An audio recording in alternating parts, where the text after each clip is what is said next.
ನಮಸ್ಕಾರ. ಕರ್ನಾಟಕದ ಮುಖ್ಯಮಂತ್ರಿ ಸಿದ್ದರಾಮಯ್ಯ ಅವರು ಅವರ ದಾಖಲೆಯ 17ನೇ ಬಜೆಟ್ ನ ಮಂಡನೆ ಮಾಡಿದ್ರು. ಇದರಲ್ಲಿ ಕರ್ನಾಟಕ ಚಲನಚಿತ್ರೋದ್ಯಮಕ್ಕೆ ಸಂಬಂಧಪಟ್ಟ ಹಾಗೆ ಅನೇಕ ನಿರ್ಣಯಗಳನ್ನ ಕೈಗೊಳ್ತೀವಿ ಅಂತ ಘೋಷಣೆ ಮಾಡಿದ್ದಾರೆ. ಅದರಲ್ಲಿ ಪ್ರಮುಖವಾದದ್ದು ಒಂದು ಅಂಶ ಅಂದ್ರೆ ಹಿರಿಯ ನಿರ್ದೇಶಕ ದಿವಂಗತ ಶ್ರೀ ಪುಟ್ಟಣ್ಣ ಕಣಗಾಲ್ ಅವರ ಮನೆಯನ್ನ ಅವರ ವಿಷಯಗಳಿಗೆ, ಅವರ ಸಿನಿಮಾಗಳಿಗೆ ಸಂಬಂಧಿಸಿದ ಹಾಗೆ ಒಂದು ವಸ್ತು ಸಂಗ್ರಹಾಲಯ ಮಾಡಬೇಕು ಅನ್ನೋ ಆಲೋಚನೆ ಇದೆ. ಈ ಆಲೋಚನೆ ಸರ್ಕಾರಕ್ಕೆ ಬಂದು ಮುಖ್ಯಮಂತ್ರಿಗಳು ಅದನ್ನ ಪ್ರಸ್ತಾಪಿಸಿರೋದು ಶ್ಲಾಘನೀಯ. ಆದ್ರೆ ಇದು ಓವರ್ ನೈಟ್ ಆಗಿರೋದಲ್ಲ.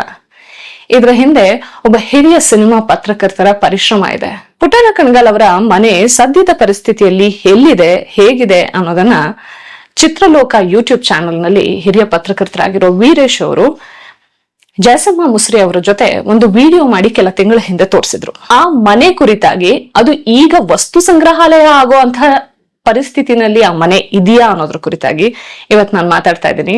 ನನ್ನ ಜೊತೆ ಹಿರಿಯ ಪತ್ರಕರ್ತರು ವೀರೇಶ್ ಅವರಿದ್ದಾರೆ. ನಮಸ್ಕಾರ ಸರ್. ನಮಸ್ತೆ. ಅಭಿನಂದನೆಗಳು ಸರ್. Thank you. ಬಜೆಟ್ ಅಲ್ಲಿ ವಸ್ತು ಸಂಗ್ರಹಾಲಯ ಮಾಡ್ತೀವಿ ಪುಟ್ಟಣ್ಣ ಕಣಗಾಲ್ ಅವರ ಮನೆಯನ್ನ ಅಂತ ಹೇಳಿದ್ದಾರೆ. ನೀವು ಆ ಮನೇನ ಖುದ್ದು ಹೋಗಿ ನೋಡ್ಕೊಂಡ್ ಬಂದಿದ್ದೀರಾ. ಹೇಗಿದೆ ಸರ್ ಮನೆ ಪರಿಸ್ಥಿತಿ? ವಸ್ತು ಸಂಗ್ರಹಾಲಯ ಆಗೋ ತರ ಇದೆಯಾ? ಮೊದಲನೇದಾಗಿ ಚಿತ್ರಲೋಕದ ಎಲ್ಲ ನನ್ನ ವೀಕ್ಷಕರಿಗೆ KM ವೀರೇಶ್ ಮಾಡೋ ನಮಸ್ಕಾರಗಳು.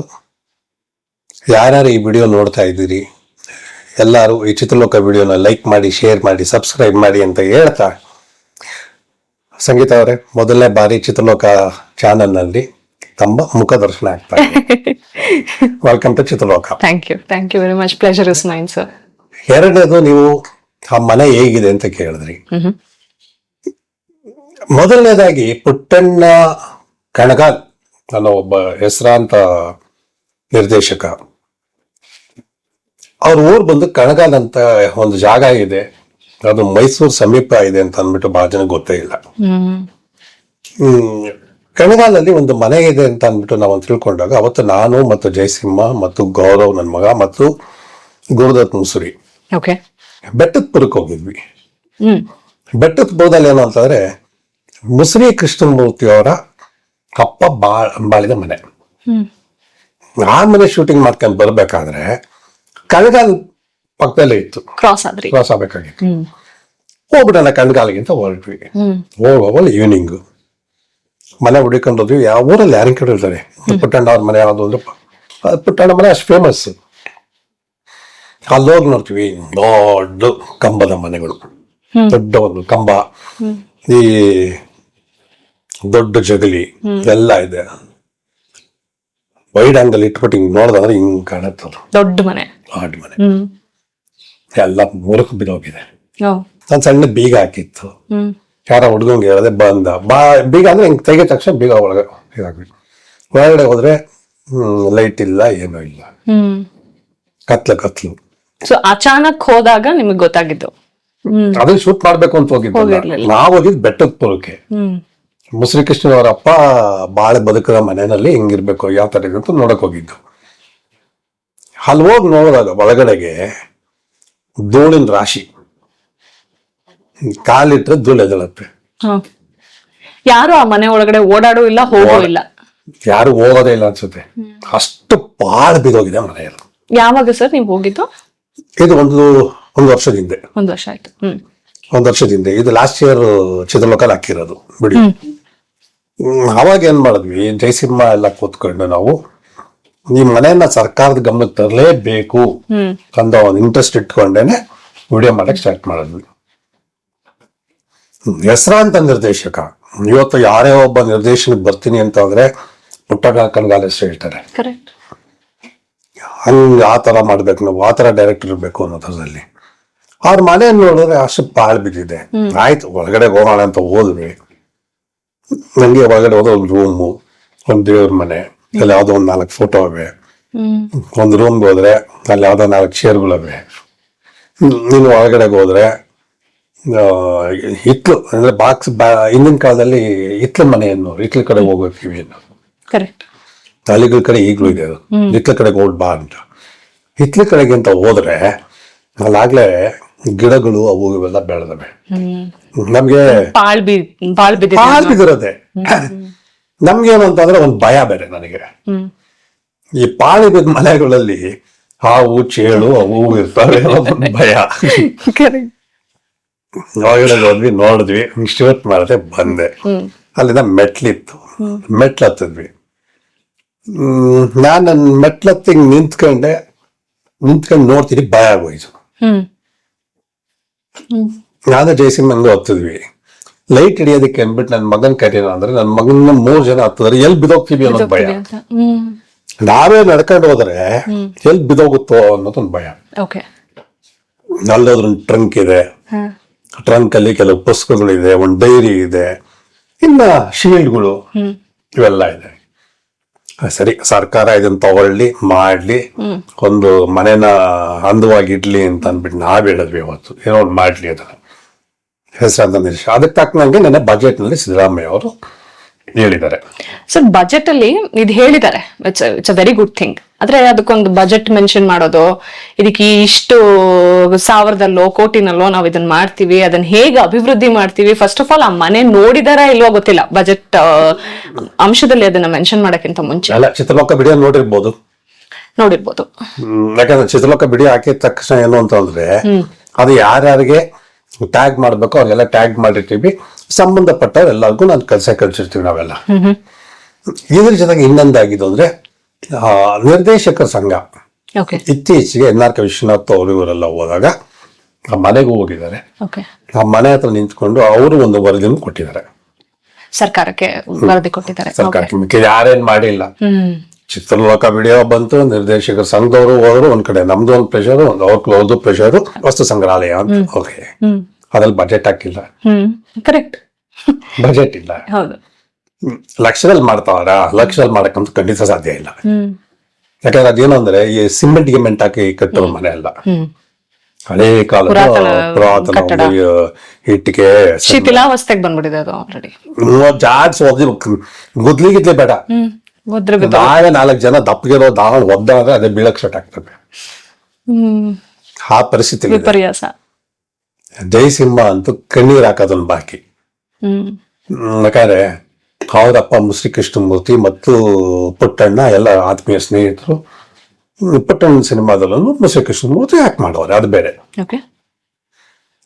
ಅದೊಂದು ಸೆಂಟಿಮೆಂಟ್, ನಮ್ಮಪ್ಪನ ಸ್ನೇಹಿತರ ಮನೆ ಹಿಂಗಾಗಿದೆ ಅಂತ. ಯಾಕಂದ್ರೆ ಅವತ್ತು ಬೆಟ್ಟದ ಪುರಕ್ಕೆ ಹೋಗ್ಬಿಟ್ಟು ಅಲ್ಲಿ ಅವರ ಅಪ್ಪನ ಮನೆ ನೋಡ್ಕೊಂಡು ಅಲ್ಲಿಂದ ಬರ್ತಿದ್ದಂಗೆ ಸ್ನೇಹಿತರ ಮನೆನೇ ಹಿಂಗಾಗಿದೆ ಅನ್ನೋ ಒಂದು ಬೇಜಾರು.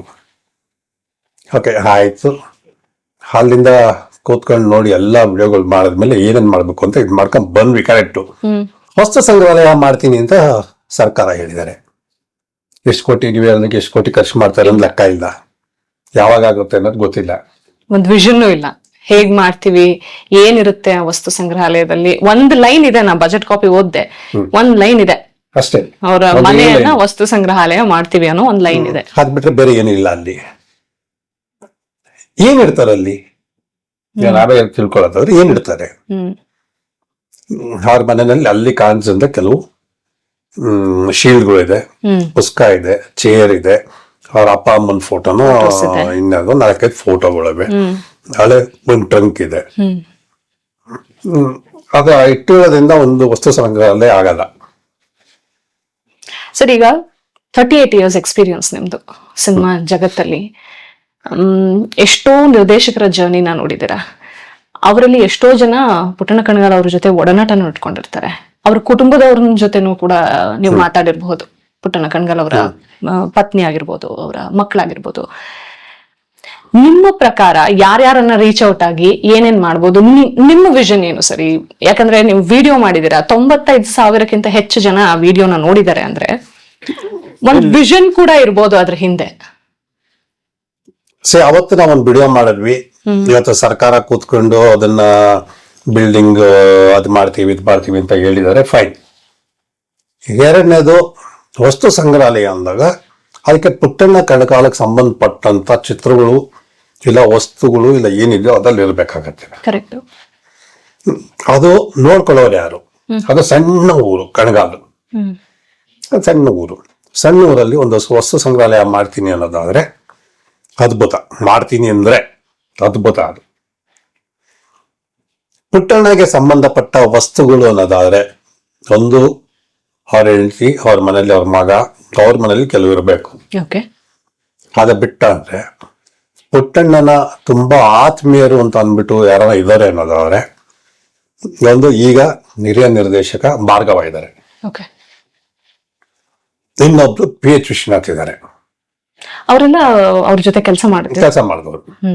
ಪುಟ್ಟಣ್ಣನ ಗರಡಿಯಿಂದಾನೇ ಬಂದಂತವ್ರು ಇವರು. ಅಸಿಸ್ಟೆಂಟ್ಸ್ ಆಗಿ, ಅಸೋಸಿಯೇಟ್ ಡೈರೆಕ್ಟರ್, ಅಸೋಸಿಯೇಟ್ಸ್ ಇದಾಗಿ ಬಂದವರು. ಪುಟ್ಟಣ್ಣನ ಮಾರ್ಗದರ್ಶನ, ಗರಡಿ ಇಲ್ಲ ಗುರುವಿನ ಭಾವನೆ ಇಟ್ಕೊಂಡು ಬಂದಂತವ್ರು ಇವರಿಬ್ರು. ಇವ್ರ ಹತ್ರ ಪುಟ್ಟಣ್ಣಗೆ ಸಂಬಂಧಪಟ್ಟಂಗೆ ಏನೂ ಇಲ್ಲ ನನಗೆ ಗೊತ್ತಿರೋಂಗೆ. ಓಕೆ. ಇನ್ನು ಉಳಿದಿರೋದು ಅಂದ್ರೆ ಪುಟ್ಟಣ್ಣನ ಸಿನಿಮಾಗಳಿಗೆ ಕೆಲಸ ಮಾಡದಂತ ಅಂದ್ರೆ ಛಾಯಾಚಿತ್ರಗಳನ್ನು ತೆಗೆದು ಸ್ಟಿಲ್ ಫೋಟೋಗ್ರಾಫರ್ ಆಗಿ ಕೆಲಸ ಮಾಡಿದಂತ ವ್ಯಕ್ತಿ ಯಾರು ಅಂದ್ರೆ ಅಶ್ವಥ್ ನಾರಾಯಣ. ಅಶ್ವಥ್ ನಾರಾಯಣ ಅಥವಾ 100% ಒಳ್ಳೆ ಅದ್ಭುತವಾದ ಫೋಟೋಸ್ಗಳಿರುತ್ತೆ. ಓಕೆ. ಇಡೀ ಮನೆ ಎಲ್ಲ ಊರು ತುಂಬಾ ಅಂಟಿಸೋಷ್ಟು ಫೋಟೋಸ್ ಇರುತ್ತೆ. ಅದ್ ಬಿಟ್ರೆ ಕೆಲವು ನನ್ನ ಹತ್ರ ಅವೆ, ಇನ್ನು ಕೆಲವ್ರ ಹತ್ರ ಫೋಟೋಗಳು ಸಿಗ್ಬೋದು. ಇನ್ನು ಬೇರೆ ವಸ್ತುಗಳು ಅನ್ನೋದಾದ್ರೆ ಶೀಲ್ಡ್ ಆಗ್ಲಿ ಇನ್ನೊಂದಾಗ್ಲಿ ಅವ್ರ ಮನೆಯವರೇ ಕೊಡ್ಬೇಕು. ಇನ್ನ ನೆಂಟ್ರೆಸ್ಟು ವಿಜಯ್ ಕುಮಾರ್ ಅಂತ ಒಬ್ರಿದ್ದಾರೆ ನೆಂಟ್ರು, ಅವ್ರಗಳ ಹತ್ರ ಸಿಗುತ್ತಾ ಅನ್ನೋದನ್ನ ನೋಡ್ಬೇಕೇ ಹೊರತು ಬೇರೆ ಇಲ್ಲಿ ಯಾರ ಹತ್ರ ಏನು ಸಿಗೋ ಅಂತ ಮಟ್ಟಕ್ಕೆ ನನಗೆ ಕಾಣೆ ಅದು. ಒಂದು ಆರ್ಕೈವ್ ಮಾಡ್ಬೇಕಂದ್ರೆ ಅವ್ರ ಸಿನಿಮಾಗಳ ಬಗ್ಗೆ ಅಂದ್ರೆ ಪುಸ್ತಕ ಇದ್ರೆ ಪುಸ್ತಕಗಳನ್ನ ಇಡ್ಬಹುದು ಅಥವಾ ಜನರಿಗೆ ಎನ್ಕರೇಜ್ ಮಾಡ್ಬೋದು ಓದಿ ಅಂತ. ಸಿನಿಮಾಗಳಾಗಿರೋದ್ರಿಂದ ಸೆಳೆಯುತ್ತೆ, ಜನರನ್ನ ಮನಸ್ಸನ್ನ ಸೆಳೆಯುತ್ತೆ. ಮತ್ತೆ ಪುಟ್ಟಣ್ಣ ಕಣಗಾಲ್ ಅವರು ಸಿನಿಮಾ ನೋಡಿ ಬನ್ನಿ ಅಂತ ಯಾರು ಕೇಳೋದೇ ಬೇಡ. It's very attractive. ಸಿನಿಮಾಗಳನ್ನ ಡಿಸ್ಪ್ಲೇ ಮಾಡೋದು ಅಥವಾ ಸಿನಿಮಾಗಳ ಬಗ್ಗೆ ಚರ್ಚೆ ಆಗೋದು ಇದೆಲ್ಲದೂ ಆ ವಸ್ತು ಸಂಗ್ರಹಾಲಯದ ಭಾಗವಾಗ್ಬೋದಾ, ಆ ವಿಷನ್ ನ ಭಾಗವಾಗ್ಬೋದಾ ಅಂತ. ಫಸ್ಟ್ ಆಫ್ ಆಲ್ ಇಲ್ಲಿಂದ ಎಷ್ಟು ಜನ ಕಣಗಾಲಿಗೆ ಹೋಗಿ ಇದನ್ನ ನೋಡಕ್ ಹೋಗ್ತಾರೆ? ಫಸ್ಟ್ ಹೇಳಿ, ನೀವು ಕಣಗಾಲ್ ನೋಡಿದ್ರೆ ಇವತ್ತಿನವರೆಗೂ? ನೀವು ಮೈಸೂರು ನೋಡಿ? ಮೈಸೂರು ನೋಡಿ, ಹೌದು. ಕಣಗಾಲ್ ಸಂಗೀತ ಮೈಸೂರು ನೋಡಿ, ನನಗೆ ಗೊತ್ತಿರೋ ಮಟ್ಟಿಗೆ. ನೀವ್ ಯಾವತ್ತನ ಕಣಗಾಲ್ಗೆ ಹೋಗಿದ್ದೀರಾ? ಇಲ್ಲ, ಗಿಲ್ಟಿ. ನೋ, ಅಲ್ಲ ಗಿಲ್ಟಿ ಅಲ್ಲ, ಹೋಗೋ ಅವಶ್ಯಕತೆ ಏನು ಇಲ್ಲ ಅಲ್ಲಿ. ಕರೆಕ್ಟ್. ಈಗ ಪುಟ್ಟಣ್ಣ ಅವ್ರ ಮನೆ ಇದೆ ಅನ್ನೋದನ್ನ ಬಿಟ್ಟ ಅದ್ರಲ್ಲಿ ಕಣಗಾಲಲ್ಲಿ ಹೆಸರು ಆಗಿರೋಂತ ಯಾವುದೇ ಏನು ಕಾಣಲ್ಲ ನನಗೂನು. ವ್ಯಕ್ತಿಗಳು ಇರ್ಬೋದು, ರಾಜಕೀಯ ವ್ಯಕ್ತಿಗಳು ಇರ್ಬೋದು, ಇಲ್ಲ ಅವ್ರು ಇರ್ಬೋದು, ಇವ್ರು ಇರ್ಬೋದು. ಕಣಗಾಲಲ್ಲಿ ಏನೋ ಅಂದ್ರೆ ಪುಟ್ಟಣ್ಣ ಮನೆ. ಅಲ್ಲಿ ವಸ್ತು ಸಂಗ್ರಹಾಲಯ ಮಾಡ್ತೀನಿ ಅಂತ ಅನ್ನೋದಾದ್ರೆ ಅದನ್ನ ನೋಡಕ್ಕೆ ಅಂದ್ಬಿಟ್ಟೆ ಜನ ಹೋಗ್ಬೇಕು. ಎಷ್ಟು ಜನ ಹೋಗ್ತಾರೆ ಅನ್ನೋದು ನಮ್ಗೆ ಇಂಪಾರ್ಟೆಂಟ್. ಎಲ್ಲದಕ್ಕಿಂತ ಹೆಚ್ಚಾಗಿ ನಮ್ ಇಂಡಸ್ಟ್ರಿ ಅವರೇ ಹೋಗಿ ನೋಡ್ತಾರ. ಉದಾಹರಣೆಗೆ ಹೇಳ್ಬೇಕು ಅಂದ್ರೆ ಮೈಸೂರಿನಲ್ಲಿ ವಿಷ್ಣು ಅವರ ಸಮಾಧಿ ಇದೆ, ವಸ್ತು ಸಂಗ್ರಹಾಲಯ ಇದೆ. ನಮ್ಮ ಇಂಡಸ್ಟ್ರಿ ಅವರು ಜನ ಹೋಗಿ ನೋಡಿದಾರ ಅದನ್ನ. ಅಲ್ಲಿ ಹೋಗಿ ಯಾರ್ಯಾರು ಏನೇನಿದೆ ಅಂತ ಅಂದ್ಬಿಟ್ಟು ಯಾರನ್ನ ನೋಡಿದಾರ? ವಸ್ತು ಸಂಗ್ರಹಾಲಯ ಮಾಡ್ತೀನಿ ಜನ ಹೇಳ್ಬಿಟ್ರು. ಫಸ್ಟ್ ಅದಕ್ಕಿಂತ ಹೆಚ್ಚಾಗಿ ಆ ಮನೇನ ಯಾವ ರೀತಿ ದುರಸ್ತಿ ಮಾಡ್ತೀವಿ ಅಂತ ಸರ್ಕಾರ ಹೇಳಿಲ್ಲ. ಕರೆಕ್ಟ್. ಬಹುಶಃ ಸರ್ಕಾರ ಏನ್ ಅನ್ಕೊಂಬಿಟ್ಟಿದೆ, ಮನೆ ತುಂಬಾ ಅದ್ಭುತವಾಗಿದೆ ಮಾಡ್ಬಿಡ್ಬೋದು ಅಂತ ಹೇಳ್ತಾರ. ವಾಡಿದ್ರು ಗೋಡೆಗಳು ಬೀಳೋಂಗಿದೆ ಅಲ್ಲಿ. ಫಸ್ಟ್ ಆ ಗೋಡೆಗಳು ರಿಪೇರಿ ಮಾಡಬೇಕು. ಔಟ್ಡೋರ್ ಏನಿದೆ ಹೊರ ಇದು ಅದನ್ನ ಹಂಗೆ ಉಳಿಸ್ಕೋಬಹುದು. ಮಿಕ್ಕಿದ್ದು ಯಾವ್ಯಾವ ರೀತಿ ಮಾಡ್ತಾರೆ ಅಂತ ಅಂದ್ಬಿಟ್ಟು ರೆನೋವೇಷನ್ ಅದು ಆರ್ಕಿಟೆಕ್ಟ್ ಪ್ಲಾನ್ ಅಲ್ಲೇ ಮಾಡ್ಬೇಕಾಗತ್ತೆ ಹೊರತು ಏಕಾಏಕಿ ಹೋಗ್ಬಿಟ್ಟು ಏನು ಸಿಮೆಂಟು ಜಲ್ಲಿ ಹಾಕ್ಬಿಟ್ಟು ಮರಳು ಹಾಕ್ಬಿಟ್ಟು ಪ್ಲಾಸ್ಟರಿಂಗ್ ಎಲ್ಲ ಮಾಡಿ ಮಾಡಕ್ಕಾಗಲ್ಲ. ನೋಡೋಣ ಏನ್ ಮಾಡ್ತಾರೆ ಸರ್ಕಾರ ಅಂದ್ಬಿಟ್ಟು. So better late than never ಅಂತಾರಲ್ಲ, ಹಂಗೆ ಮಾಡದೆ ಇರೋದಕ್ಕಿಂತ ಏನೋ ಮಾಡಕ್ ಹೊರಟಿದ್ದಾರೆ ಅನ್ನೋದು ಒಳ್ಳೆ ವಿಷಯ. ಹೇಗ್ ಮಾಡ್ತಾರೆ? ಎಕ್ಸ್ಪರ್ಟ್ಸ್ ನ ಕಾಂಟ್ಯಾಕ್ಟ್ ಮಾಡ್ಬೇಕಾಗತ್ತೆ. ಅವ್ರ ಜೊತೆಯಲ್ಲಿ ನೀವು ಹೇಳ್ದ ಹಾಗೆ ಯಾರ್ಯಾರೆಲ್ಲ ನಿರ್ದೇಶಕರು ಕೆಲಸ ಮಾಡಿದ್ರು, ಫೋಟೋ ಜರ್ನಲಿಸ್ಟ್ ಆಗಿರ್ಬೋದು, ಅವರ ಬಗ್ಗೆ, ಅವರ ವಿಚಾರಗಳ ಬಗ್ಗೆ ಅಧ್ಯಯನ ಮಾಡಿದವ್ರನ್ನ ಕಾಂಟ್ಯಾಕ್ಟ್ ಮಾಡಿ ಅರ್ಥಪೂರ್ಣವಾಗಿ ವಸ್ತು ಸಂಗ್ರಹಾಲಯ ಮಾಡಿದ್ರೆ ಅಂತ ಅಪ್ರತಿಮ ನಿರ್ದೇಶಕನಿಗೆ ಕೊಟ್ಟಂತ ಗೌರವ ಅಂತ ಅನ್ಸುತ್ತೆ. Better late than never. Puttanna Kanagal ಅವರ ಮನೆಯನ್ನ ವಸ್ತು ಸಂಗ್ರಹಾಲಯ ಮಾಡಬೇಕು ಅನ್ನುವಂತಹ ಸರ್ಕಾರದ ಆಲೋಚನೆ ಸ್ವಾಗತಾರ್ಹ. ಇದು ಚಿತ್ರಲೋಕ ಮಾತ್ರ ಅಲ್ಲ, ವೀರೇಶ್ ಅವರಿಗೆ ಮಾತ್ರ ಅಲ್ಲ, ಐ ಥಿಂಕ್ ಇಂಡಿಪೆಂಡೆಂಟ್ ಜರ್ನಲಿಸಂಗೆ ಸಿಕ್ಕಂತಹ ಗೆಲುವು. 95,000 ಜನ ಯೂಟ್ಯೂಬ್ ನಲ್ಲಿ ಇದನ್ನ ವೀಕ್ಷಣೆ ಮಾಡಿದ್ದಾರೆ ಅಂದ್ರೆ, ಸರ್ಕಾರದ ಗಮನ ಸೆಳೆದಿದೆ ಅಂದ್ರೆ, this is a major impact.